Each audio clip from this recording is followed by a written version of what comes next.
Large columns of smoke rose over Gaza on Saturday afternoon as Israeli sirens sounded in response to rockets fired into southern Israel by U.S. designated terrorist group Hamas, a day before the Israel-Hamas war reaches 100 days.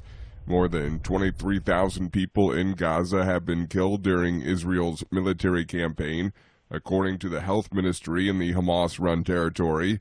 The war was triggered by Hamas' surprise attack on Israel on October 7th, which claimed the lives of more than 1,200 people.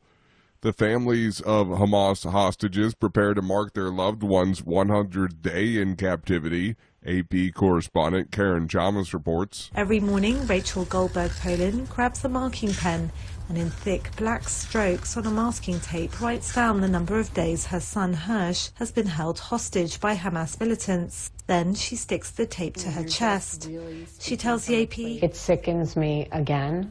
I never get used to it, which is good, and I shouldn't, and no one should." 23-year-old California native Hirsch Goldberg-Polin was last seen on October the 7th at a music festival in southern Israel. 100 days have gone by since he and about 250 others were taken hostage by the militants who stormed across the border from Gaza. His mother now spends her days trying to bring Hirsch and the other hostages home. I'm Karen Shamas. The U.S. military struck another Houthi-controlled site in Yemen it had determined was putting commercial vessels in the Red Sea at risk. That's according to a statement from U.S. Central Command. The first day of strikes against the Iranian-backed rebels on Friday hit 28 locations. The U.S. says follow-on action early Saturday happened. This is VOA News. Colombia's government says the death toll from a mudslide in the western part of the South American country has risen to 33. The mudslide struck a busy municipal road on Friday in a mountainous area. The National Disaster Risk Management Unit said initially in a statement at least 18 people had died. The agency also had said at least 35 injured people were taken to different hospitals. The new death toll was reported by Colombia's vice president on Saturday. Taiwan voted the ruling Democratic Progressive Party's presidential candidate Lai Ching-te into power on Saturday, strongly rejecting Chinese pressure to reject him. Reuters correspondent Olivia Zolino reports. A jubilant celebration in Taiwan's capital Taipei on Saturday, as the ruling Democratic Progressive Party presidential candidate Lai Ching-te swept to power. The win is a rebuff to China, which said it would not give up its goals of reunification. At the celebrations, Lai lauded his victory. His DPP party champions Taiwan's separate identity and rejects China's territorial claims. In the run-up to the election, China denounced Lai as a dangerous separatist and has repeatedly rebuffed Lai's calls for talks. Reuters correspondent Olivia Zolino. Concerns are rising over whether Pakistan's February 8th general elections will be free and fair as challenges mount for the political party of former Prime Minister Imran Khan. VOA Pakistan Bureau Chief Sarah Zaman reports from Islamabad. Former Prime Minister Imran Khan, the country's most popular leader according to opinion polls, will not be on the ballot. He's in jail on corruption charges and disqualified from running for office. His party, Pakistan Tehreek-e-Insaf or PTI, is struggling to campaign freely in public and online. PTI has been facing a military-backed crackdown since last May, when the former premier's supporters stormed sensitive sites to protest his arrest. Calling PTI's pre-election troubles a manipulation of the electoral landscape, the country's Independent Human Rights Commission has said elections will not be fair, free or credible. Sarah Zaman, VOA News, Islamabad.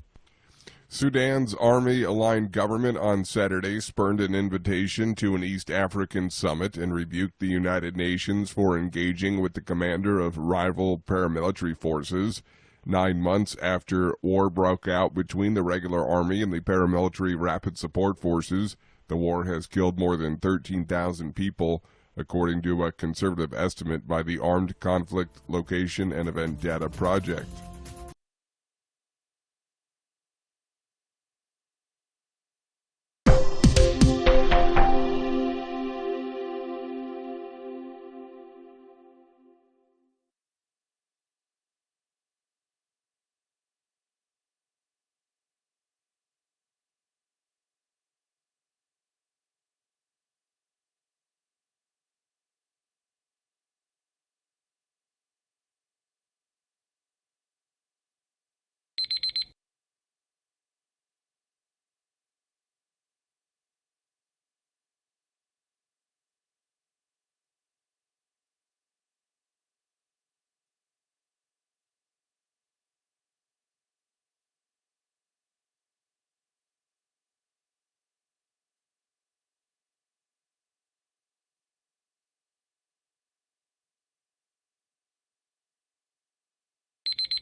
Thank you for watching. Can you do me a favor? Please leave a comment in the comment section below. That would really help. Thank you, and see you again soon.